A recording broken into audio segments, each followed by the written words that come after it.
Hello everyone, I am Yash Dubey and I welcome you to the online platform of Utkarsh classes. और आज के इस video में हम आपसे इस बारे में बात करेंगे कि जो भी आपका प्रीलिम्स आने वाला है 2026 का, जिसकी हालांकि डेट अभी डिसाइडेड नहीं है, लेकिन उस प्रीलिम्स के दौरान आपको क्या स्ट्रैटेजी रखनी है, प्रीवियस ईयर क्वेश्चंस का क्या इंपॉर्टेंस है प्रीलिम्स में, और मॉक टेस्ट देने का क्या इंपॉर्टेंस है और उसकी अहमियत कितनी है एग्जामिनेशन के पॉइंट ऑफ व्यू से। तो स्पेसिफिकली हम इन बिंदुओं पे चर्चा करने वाले हैं। तो आज का जो हमारा सेशन है, उस सेशन का जो एजेंडा है वो बहुत क्लियर है कि इस वीडियो में हम बात करेंगे इन स्पेसिफिक पॉइंट्स के बारे में। तो ये वीडियो जो है वो कोई एक जनरलाइज्ड वीडियो नहीं, बल्कि एक स्पेशलिस्ट वीडियो होगा, जो कि कुछ स्पेशलाइज्ड टॉपिक्स के बारे में हम बात करेंगे प्रीलिम्स के पॉइंट ऑफ व्यू से। पहला है प्रीवियस ईयर क्वेश्चंस का इंपॉर्टेंस, और दूसरा हम बात करेंगे मॉक टेस्ट का इंपॉर्टेंस के बारे में। तो ये दो पर्टिकुलर हमारे एस्पेक्ट्स हैं, आज हम इन चीज़ों के बारे में चर्चा करने वाले हैं। अब देखिए, अगर हम प्रीलिम्स की बात करें तो सबसे पहले तो आपको ये पता होगा कि प्रीलिम्स के अंदर आपको 10 यूनिट्स देखने को मिलेंगी। अगर आप सिलेबस उठा के देखेंगे तो आपको 10 यूनिट्स देखने को मिलेंगी। और बहुत इंपॉर्टेंट बात यह है कि जनरली स्टूडेंट्स को ये लग सकता है कि प्रीलिम्स के अंदर जो 10 यूनिट्स हैं और उन 10 यूनिट्स में से हर यूनिट में से 10 क्वेश्चंस आएंगे, that will make the total of 100 questions. लेकिन ये बात सही नहीं है, because the MPPSC in its notification has nowhere mentioned that only 10 questions will be asked from each unit, or there will be equal distribution of 100 questions across these 10 units। MPPSC ने ऐसा कहीं भी नहीं लिखा है, पहला। Plus if you analyse the previous year questions and if you see this trend, तो आप ये पाएंगे कि कई बार एक यूनिट से 10 नंबर या 10 क्वेश्चन से भी ज्यादा क्वेश्चंस पूछे गए हैं। तो आप ये समझें कि जो क्वेश्चन का डिस्ट्रीब्यूशन है वो अनइवन भी हो सकता है। ठीक, सबसे पहली बात तो ये। अब दूसरी बात ये है, दूसरी चीज ये तो पहली चीज हमने देख ली कि जो डिस्ट्रीब्यूशन है of questions, it can be uneven. ये जानना जरूरी क्यों है भाई? क्योंकि आप you are not taken aback when you see the question paper. आपको धक्का ना लगे कि यार इस यूनिट से इतने ज्यादा क्वेश्चन कैसे पूछ ले। For example, in the previous prelims I teach Indian polity. ठीक, तो आप अगर इंडियन पॉलिटी का जो टॉपिक है प्रीलिम्स के अंदर, that is in unit number 5। अभी आप यूनिट 5 देखेंगे लास्ट प्रीलिम्स के अंदर, तो यूनिट 5 से आपको लगभग 14 to 15 क्वेश्चंस थे फ्रॉम यूनिट नंबर 5। आइडियली तो 10 ही क्वेश्चंस होने चाहिए थे, but then there were number of questions, there were more number of questions with respect to the unit number 5। तो पहले तो आपको ये जानकारी इसलिए होना चाहिए ताकि आपको ये ना लगे कि भाई ये क्या गड़बड़ चीज हो गई, तो वो कोई गड़बड़ है नहीं। सबसे पहली बात ये। ठीक, डिस्ट्रीब्यूशन जो है it can be uneven as well, और आप फिर MPPSC को क्लेम नहीं कर पाएंगे कि भाई इस यूनिट से ज्यादा सवाल क्यों पूछ लिए, 10 से ज्यादा। ठीक, दूसरा है कि आप जो भी आपके सिलेबस में जितने भी टॉपिक्स दिए हुए हैं, उन टॉपिक्स का based upon the analysis of the previous year question, based upon the analysis of previous year question, आप ये आइडेंटिफाई कीजिए कि किस सब्जेक्ट का कितना वेटेज है।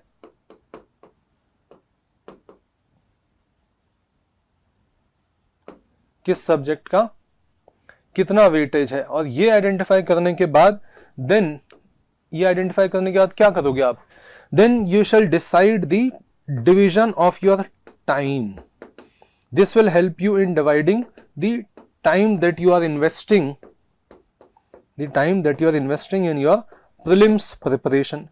So for example, if you have, let's suppose, 100 hours to prepare for prelims, and if let's say polity जो है, पॉलिसी लिख दिया मैंने, let's say if polity आपको लगता है कि out of those 100 questions polity का, इंडियन पॉलिटी का खास तौर से, because I teach Indian polity, तो मैं उसी का एग्जांपल ले रहा हूँ, तो आपको ये समझ में आता है कि इंडियन पॉलिटी का जो है वो वेटेज है, for example let's suppose 14 questions, so that means 14% का वेटेज है। अब 14% का वेटेज है, इसका मतलब है कि out of those 100 hours that you are devoting for your prelims preparation, you need to devote 14 hours for preparing the polity portion, Indian polity portion. अब इसके अकॉर्डिंग जो है वो आप अपने उसका डिस्ट्रीब्यूशन कर लो, बिकॉज दैट मेक्स सेंस। हाँ, इसमें थोड़ा बहुत ऊपर नीचे इस लिहाज से हो सकता है कि you might be comfortable in some subject and at the same time you might not be very comfortable in some other subjects. ये एकदम पॉसिबिलिटी, हर स्टूडेंट के साथ ऐसा होता है कि ये वाला एरिया जो है वो ज्यादा स्ट्रांग है और ये एरिया थोड़ा सा वीक है। सो इफ आपके साथ भी ऐसी कुछ चीजें होंगी जिसकी बहुत ज्यादा पॉसिबिलिटी है ऐसा होगा, तो आप थोड़ा बहुत एडजस्टमेंट कर सकते हो, but you can not, for example if let's suppose you are strong in Indian polity, then let's say you can devote 10 hours to Indian polity। अब आप उसको 7 या 5 घंटे पे नहीं ला सकते हो, तो आपको उसका जो टाइम है उतना टाइम तो देना ही पड़ेगा। ठीक, तो आप माइनर एडजस्टमेंट्स कर सकते हैं, लेकिन ब्रॉडली स्पीकिंग आप इसी प्रिंसिपल को फॉलो करो कि जितना जिस सब्जेक्ट का वेटेज है उतना ही उस सब्जेक्ट को आप टाइम डिवोट करो, because your ultimate purpose is not to become professional or is not to become subject expert in any particular subject. The ultimate aim is to clear the prelims examination. So therefore give that much amount of weightage to any question, any topic or any subject as it has its weightage in the examination। उतना ही समय उसको दे, जिसका ज्यादा weightage है उसको ज्यादा समय दे, कम वाले को कम समय दे। ठीक, अगली चीज है, तो हमने यहाँ पे कितने पॉइंट्स डिस्कस कर लिए? 2 पॉइंट हो गए। नेक्स्ट इज कि जो प्रीलिम्स का एग्जामिनेशन है, people think that this is an examination only of facts, but this is a misconception. Again if you analyse the previous year questions, अगर आप प्रीवियस ईयर क्वेश्चंस को analyse करेंगे तो आप पाएंगे कि आपकी अगर तैयारी जो है वो इंटीग्रेटेड नहीं है, and this is the importance of integrated preparation, जिसको हम बोलते हैं pre cum mains preparation. This is not PCM, PCM is not physics chemistry maths, है ना, PCM is pre cum mains preparation.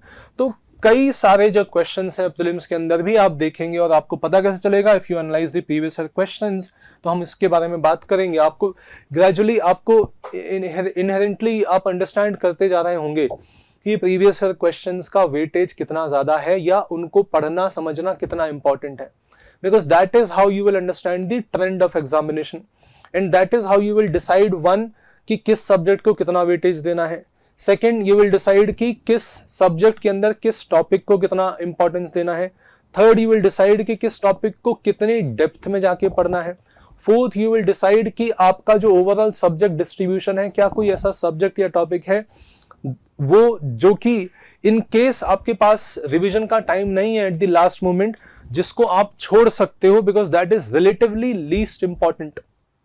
So these are the things that you will that will be clarified if you analyze the previous year questions। ठीक, तो coming back, आप जब analyse करेंगे previous year questions का, तब आपको पता चलेगा कि जो अल्टीमेट तैयारी है, जो बेसिक तैयारी है, वही प्री कम मेंस की तैयारी है।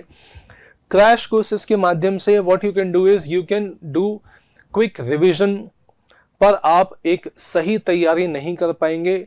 मेंस की तो खैर बात आगे की है, because only when you clear the prelims then you will be able to appear for your mains examination.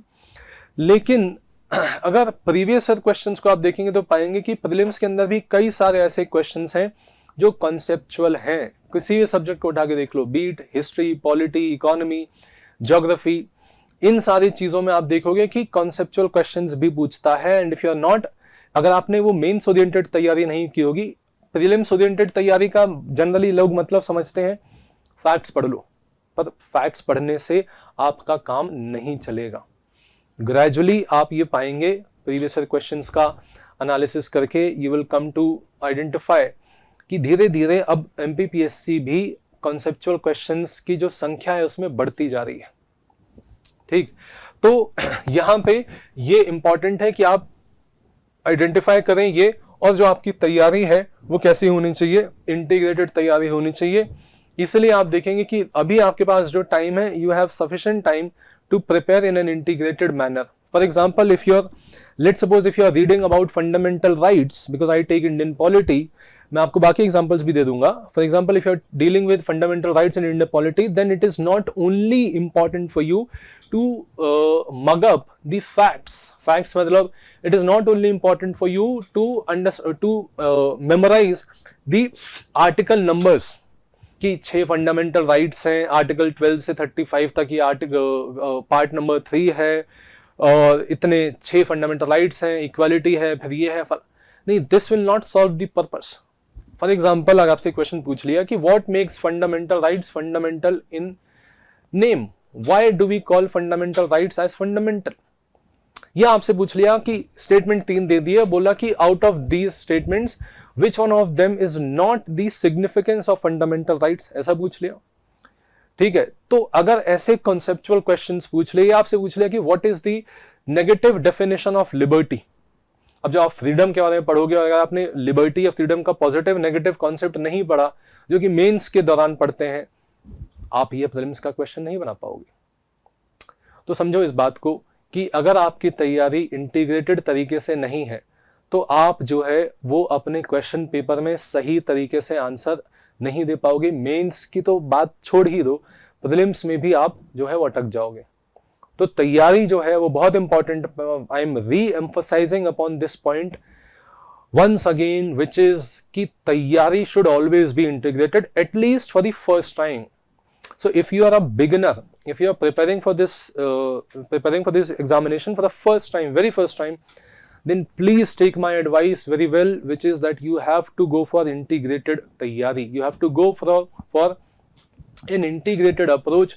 Please इस ख्यालों में ना रहें. कोई अगर आपको सलाह दे रहा है तो मेरे पर्सनल ओपिनियन में it is a very bad advice कि आप पहले प्रीलिम्स पढ़ लो, प्रीलिम्स निकाल लेना, उसके बाद आप मेंस पढ़ना. ये तैयारी जो है it will only bring disaster to you. You will not get success. Even if, मैं तो आपसे ये बोल रहा हूं कि even if you clear prelims, वैसे तो मुश्किल है प्रीलिम्स क्लियर करना क्योंकि आप प्रीलिम्स के अंदर सारे फैक्ट बेस्ड क्वेश्चंस नहीं है, understand it.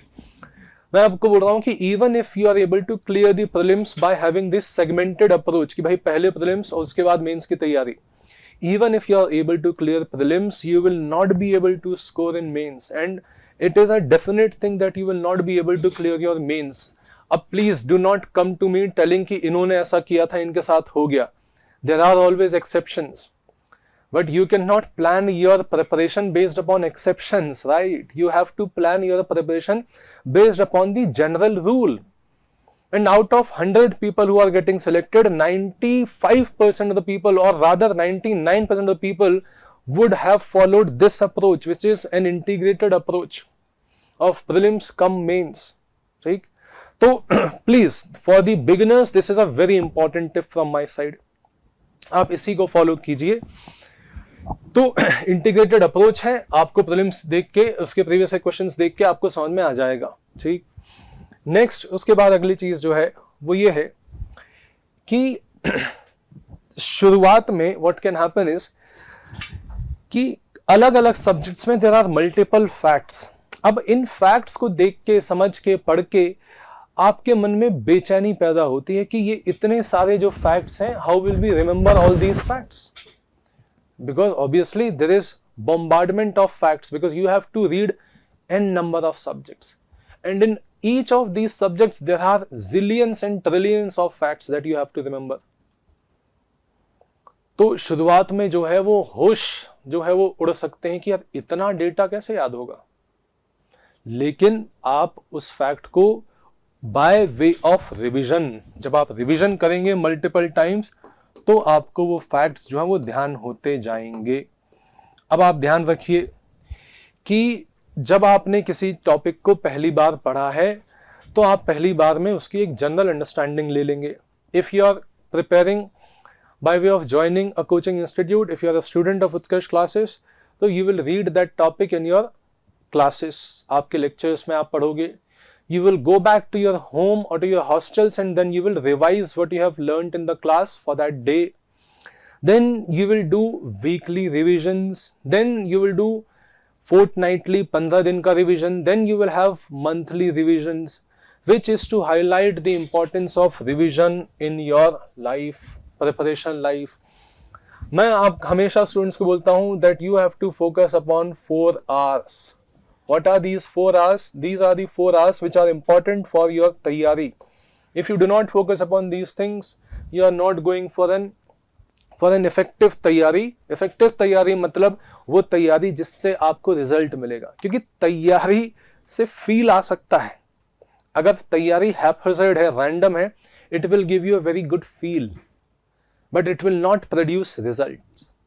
If you want to produce results through your tayyari has to be structured. It has to be systematic. It has to be in a particular order. You have to have a particular strategy, and then you need to execute that strategy and plan. If this is how your tayyari is, then only it will produce the desired result, and that desired result is you clearing the examination and making your parents proud and settling your life for once for all. एक बार में आपका selection, and then your life, basic things in your life are set. You will not have to worry about the basic things which majority of Indians need to worry about. वो आप सब चीजें आपकी sort हो जाएंगी. खुशी मिलेगी कि नहीं मिलेगी वो अलग बात है ना, वो मल्टीपल चीजों पर डिपेंड करती है. बेसिक चीजें सॉर्ट हो जाएंगी. तो सबसे पहले तो you have to read a lot, because in this examination you are expected to know virtually everything which exists under the sun. सुई से लेके हवाई जहाज तक की जानकारियां आपको होनी चाहिए. एक तरफ आप ये पढ़ोगे कि कोरोना वायरस किससे फैलता है, तो एक तरफ आप ये पढ़ोगे कि इस जीवन का कोई सार ही नहीं है, हमको तो मोक्ष, कैवल्य और एक जो है वो कैवल्य और निर्वाण की प्राप्ति हो जाए. एक तरफ आप ये देखोगे, एक तरफ आप देखोगे कि इन्फ्लेशन कैसे घटाना या बढ़ाना है, और एक तरफ आप बात करोगे कि कैसे साइबर सिक्योरिटी में लोग अब फ्रॉड कर रहे हैं. तो डाइवर्सिटी जो है सब्जेक्ट्स की वो बड़ी रोचक है, बहुत इंटरेस्टिंग है. इंटरेस्टिंग भी है और at the same time it is daunting, मतलब मुश्किल भी है ये. तो सबसे पहले you have to read, and you have to read indeed a lot. Then read के बाद next is second important R is that you have to revise. Read, then next is revise. People who ignore the second R, these people are doomed to fall. They are destined to be doomed. ये लोग निश्चित है इनका अंत ठीक नहीं होगा. If you think you are the topper of your class, if you think that you are the topper of your school, of your घर, आप परिवार के टॉपर थे, you are the first graduate of your family, of your खानदान, आपको लगता है कि भाई मैं तो बहुत इंटेलिजेंट हूँ, I do not need to revise, क्योंकि मुझे तो सब याद है. अगर आप इस विचारधारा के हैं तो मैं आपको लिखित दे सकता हूं कि that is the starting of the end of your preparation journey. आपकी अंत की शुरुआत है अगर आपने ये सोच लिया कि आपको तो आता है क्योंकि आप एक बुद्धिमान व्यक्ति हैं. अंत की शुरुआत है ये. ठीक, जितना ज्यादा रिवाइज करेंगे उतना ज्यादा आपको जो फैक्ट्स हैं, कॉन्सेप्ट्स हैं, वो सीमेंटिफाई होके, सॉलिडिफाई होके आपकी एक्टिव मेमोरी का पार्ट बनेंगे. एक्टिव मेमोरी का पार्ट बनेंगे तो इंफॉर्मेशन को रिट्रीव करना during the preparation, during the examination, in that examination hall, in those 2 hours you will take less amount of time to retrieve information from your active memory. अगर वो revision ज्यादा नहीं होगा तो वो आपके पीछे वाली मेमोरी में चला जाएगा, जहां से उस इंफॉर्मेशन को रिट्रीव करने में it takes longer time, and the only thing that you do not have in your examination is time. ठीक, तो this is the importance of revision. And then third is, this is from the point of view of mains examination, which is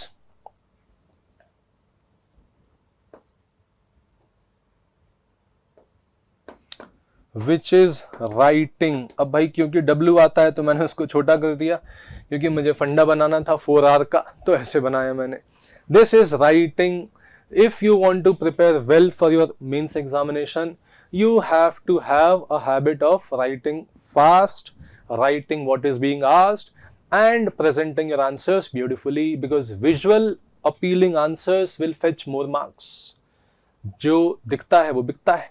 So if your answers are visually appealing, if your answer sheet looks beautiful, only then the examiner would give you extra marks. And those extra marks will decide whether you have your name in that final PDF, that golden PDF, or where do you find your name in that PDF. ऊपर देखते हो नाम या नीचे देखते हो. These are those extra marks that will decide your fate. ठीक. तो this is writing, importance of writing. And then last is repeat. Repeat. So these are the 4 R's that you have to follow. Read, revise, write and repeat. This is going to be somewhat a boring task. Because we as humans are not brained, are not wired to do the same thing over and over again. जो अंग्रेजी का word boring है उसका मतलब यही होता है कि किसी एक चीज को बार बार करना. That is the meaning of word boring. Boring मतलब to do same thing over and over again. And it is a human tendency that we do not like to do one thing over and over again. Therefore, what we actually do is we try to jump on to the next thing. And what will happen if you do this in your preparation is you will cover the new topics, but then if you look back, you will not be able to recall the topics that you have covered so far. आगे पाठ और पीछे सपाट हो जाएगा. It means the time that you've invested in reading topic number X. And if you are not given time to revise that topic, it means, for example, if you have given 7 hours to prepare fundamental rights, and if you have not invested 2 hours to revise fundamental rights, it means in total you have wasted 7 hours. It would have been better if you had not given your time to prepare your fundamental rights part. बेहतर होता ना, 7 घंटे भी बर्बाद नहीं होते. तो if you have bought a vehicle for yourself, it is important for you to invest in maintenance. अगर आप अपनी गाड़ी का मेंटेनेंस नहीं करवाओगे तो जो आपने उस गाड़ी को खरीदने में खर्चा किया है वो खर्चा भी बर्बाद. So this is like owning a vehicle. It demands maintenance, and this maintenance is this revision. आप ये नहीं बोल सकते कि मैंने एक बार गाड़ी खरीद ली है अब ये चले सालों साल without me investing 0 rupees in its maintenance and its service. Every system, every appliance that you have which works for you, which gives you some value, it requires some sort of maintenance. You will have to invest your energy, resources in maintaining any appliance or any system that gives any value to you in your life. Similarly, this is the importance of revision, and this is the most important and the most underrated thing. This is something which people despise. Students इससे दूर भागते हैं because this is boring. But then your entire preparation is very boring, to be very honest. Because you have to do the same thing over and over again. You have to repeat it on a daily basis. This is the reality. So you should be ready to accept what the exam demands. And any big achievement or greater the target, greater this boring concept will be. And greater sacrifice you will have to make. जितना बड़ा लक्ष्य होगा उतना ज्यादा बड़ा आपको जो है उसके लिए त्याग करना पड़ेगा. You shall be ready for it. तो ये है आपके 4 hours, ये आपको काम करना है. ठीक. So this is the importance of revision. तो जितना ज्यादा आप रिवाइज करोगे उतना ज्यादा जो फैक्ट्स है वो आपकी एक्टिव मेमोरी में आते जाएंगे. ठीक. फिर नेक्स्ट है आपका प्रीवियस ईयर क्वेश्चंस. अब ये जो प्रीवियस ईयर क्वेश्चंस हैं इसका इंपॉर्टेंस क्या है वो मैं आपको बता देता हूं. प्रीवियस ईयर क्वेश्चंस का इंपॉर्टेंस ये है, सबसे पहले तो सबसे इंपॉर्टेंट, सबसे बेसिक कि रिपीटेशंस हो जाते हैं.